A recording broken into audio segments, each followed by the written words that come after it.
Hi everybody, this is Ron, and right now what I'm going to do is I'm going to introduce you to really a true gadget man, as well as a gadget car, a project car from day one. But I'm going to turn the camera over to Andre, let him introduce himself and tell him about some of his history here. Hi, I'm Andre DeLeon. I'm from Houston, Texas. I've been messing with my car now for I think well over 5 years, close to 150,000 miles. You want to just tell them everything? Yeah, just introduce them to the principles of being a gadget man in search for better mileage. How did this thing start? I mean, Geos aren't notorious for power. They're pretty efficient, generally speaking, but yeah, they're. I don't know what the actual stock horsepower was. The original efficiency. This one is a 1996 Geo Prism. The same thing as a Toyota Corolla, but it has a smaller motor. It's a 1.6 liter with a 3-speed transmission. As you can see, I have nearly 0 ohm wires. This here is a we're preheating. Let's do one thing at a time, okay? Right, no problem. So let's look at those wires, okay? So I see these are very stiff, they're very rigid, and they're coiled up. Can you explain these things to me? Essentially, it's just the inventor, the people down in Florida, the guy that did this, is just basically 0 ohms. Lots of people pay lots of money just to get like a racing Camaro, a Charger, a Mustang, for multi-threaded, getting down the ohms. Basically, by having 0 ohms, you're drawing less power from the battery, which means you have the alternators turning on less, which means you don't have the load on the motor, which means better electricity. You get more spark out of your plugs, and then again too, then your car isn't having to recharge itself by constantly the energy that it's drawing off the battery to turn on the alternator to get that whole process kicking again. So that's why I did that. And also this also reduces the load, which. All right, so that's one thing. Now I see some aluminum foil here in the front. What's this about? That is a copper device underneath there. We're preheating the fuel to lower the flash point, or basically preheating the fuel so that the flash point inside the combustion chambers, it burns more of the fuel and less of the fuel, because it's actually, you brought down that flash point, if I'm saying that right. No, you're bringing it closer to the vaporization point. Yeah. And then flash point is the temperature at which it burns. Okay? Right. What you're talking about is the point of BTU saturation, where it becomes a vapor. Right. Well, exactly. And the other way that I do that to maximize it, all you guys out there that have done all the HHO work, I haven't had an HHO system on nearly for 2 years on this. But the reason why I did this is I got really incredible results with this. But before that, I had 1 pound of magnets, and it amplified that. And off the first time I used both of those in combination, the magnet. Anybody who says the magnets doesn't work on fuel, come to me. I'll show you the difference. It does work. Just put it on a little Toro or John Deere tractor. You'll get about a 10 to 20% better efficiency instantaneously. I should think it matters how they're installed on the lines myself. Yes, yeah. You want them as close. You want to get the magnets as close as possible to the fuel rail. Doesn't the polarity have to be a certain direction also? Depends how many magnets you have.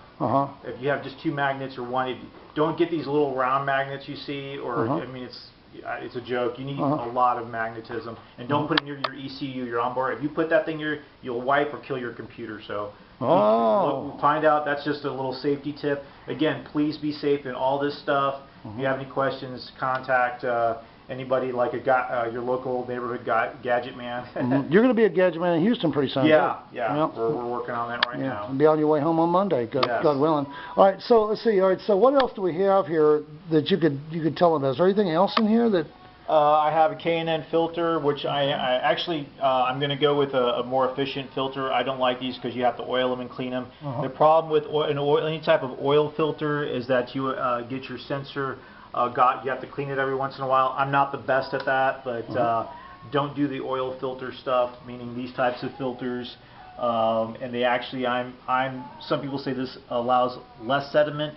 That's not true. I'm finding it has the same amount of sediment that's getting into my intake, which will mess up the inside, and you don't want that. So be really careful. Again, my goal is to add hundreds of thousands of miles. When I installed these in 2007 and 2008, my goal is always to add not just 100 to 200, but 300,000 miles on every vehicle. And how many miles is on this thing? This thing has, on my way out here to Arizona, I crossed 277,000 miles. And this thing runs incredibly. Every mechanic is very impressed with. I know this is. I apologize for the dirtiness. The motor. I went through the desert. Okay, but it needs more work. The desert is a dusty place too. And even living in a house in the middle of the city, trust me, there is dust comes through my house. I have to constantly be cleaning my computers. So yeah. Don't worry about the dust. All right.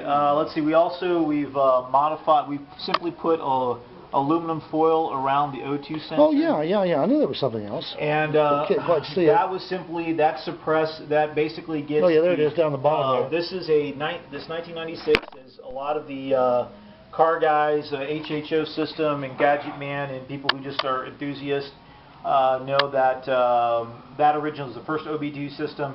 That oxygen sensor is 1 volt, which is a triangular waveform, and you want to get that down to a half volt. And that half volt is basically it's saying that it's heated up and the ECU or the onboard computer is going to lean on your gas mileage. I've used that one. I've had mixed results on that. Anybody that's going, I had an EFI on here. I had a horrible time with it. They're very temperamental. If you do buy an EFI from anybody, make sure you have a warranty on that thing. And there are some good people out there. I can't recommend anybody right now because it's been a while. So I can. Okay. I can. I'll tell you.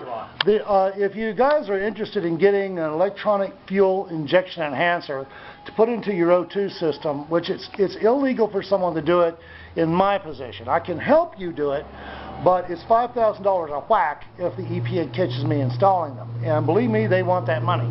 But the FEs, the best company that I've found to deal with is called fuelsaver-mpg.com. Reach out to Mike Curley, K-E-H-R-L-I there. And just trust me when I say you deal with him, he will take care of you. I watched him for a couple of years before I ever made a suggestion that anybody do business with him. And I kept track of him and how he treated me as well as a few of my other friends that were doing business with him. And when they did have a wrong, see, it's not when everything goes right that you need an expert behind you, somebody that stands up. It's when something goes wrong that it's important that they know what they're doing. And they'll supply you with all the diagrams and everything if you need them to get it installed. Mike is wonderful.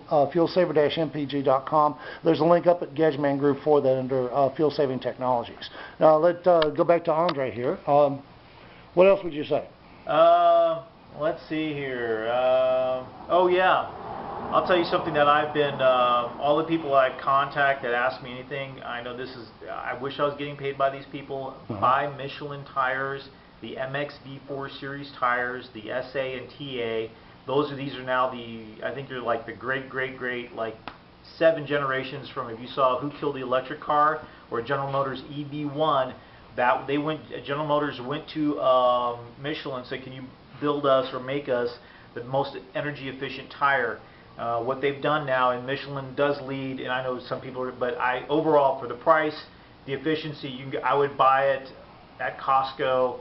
Or wherever you buy your tires from. And then when you do that, I want you to put nitrogen. I've been running nitrogen now for almost 4 years in my tires. People laughed at me, and the minute everybody does it, switches over to Michelin's or just any tire, putting nitrogen, you balance out the tire, you burn, the tread wear evens it out, and you're talking about stabilizing, and people are very shocked at how much, even a small car, feels like it's a bigger car, the car stabilized, and the tires are going to last longer, and you can get anywhere from a half mile all the way up to 3, and with a Michelin, maybe even up to 3 to 4 miles more per gallon, so that's something. Yeah, cool. Now guys, if you want to consider why that happens, I'm your man there. Nitrogen has a different density than the common air that we breathe, although it represents about 72% of the air in our atmosphere. Still, it expands and it contracts differently at different temperatures. So as the temperature of the tire warms up, it keeps a more even pressure on the tread. And it does extend your tire life along with a number of other benefits. It varies from engine to engine. Some vehicles, the computer just will not give up mileage. So, but you keep doing the best you can. You keep reducing your drag and road resistance and all that. And anyway, but yeah, Andre, is there anything else you want to say about your car? What did you start out with on your miles per gallon on this? When I first bought it, I think if I was lucky, if you can imagine, I was getting 27 miles to the gallon. And the issue with these geoprisms are really, really awesome, and you can you can buy them right now at a pretty good deal because they are Toyotas. The issue is the 1.6 liter. It has a 3-speed transmission. I didn't even know they made those after 1979, but I was lucky, and it's just because I don't have. That's why all the new cars basically have a 6-speed automatic, but the 3-speed. That's not. Well, no. So if I can bring it back to point, so you started out with the best case scenario, 27 miles to the gallon, right? If I was super lucky, 29, and that means all conditions were, and that's before I was even tracking it. But it was really 27, 29. So now your low end is 27, 29. 27 inside Houston traffic, and anybody that's been to Houston on I-10, they have extended from 3 lanes to 5 lanes, but it's still like a parking lot or Southern California traffic. It's still really bad, and or it's getting like Boston. So 27 to 29 was your high before. Now 27 is your low now, and your high, as I heard you say, was around 40. Yeah, I was actually, when I was coming in here, I was getting, if you can imagine, with going, I don't know what the grades were in the hills, but I guess it was real cool in the desert last night, and then all of a sudden I was coming in, gosh, when I was in Arizona, I was getting about anywhere from 30 to 35, depending on the fuel. And then all of a sudden this morning, starting about 5 or 4, I have to look at my times because I went through 2 time changes, but I have it on Central Time. But my gas mileage just exploded, and I know that's the density of the air. There's more negative ions in the air, cooler air, and all those types of things. So. Right. Oh, wonderful. All right. So guys, as you can see now, Andre has been working on various fuel efficiency measures for quite a few years, and investigating and exploring and talking to experts around the world. I have no doubt he sent out thousands of emails. Was that a smile? Yeah, I've been keeping that on the hush-hush. I don't want to end up dead in a ditch.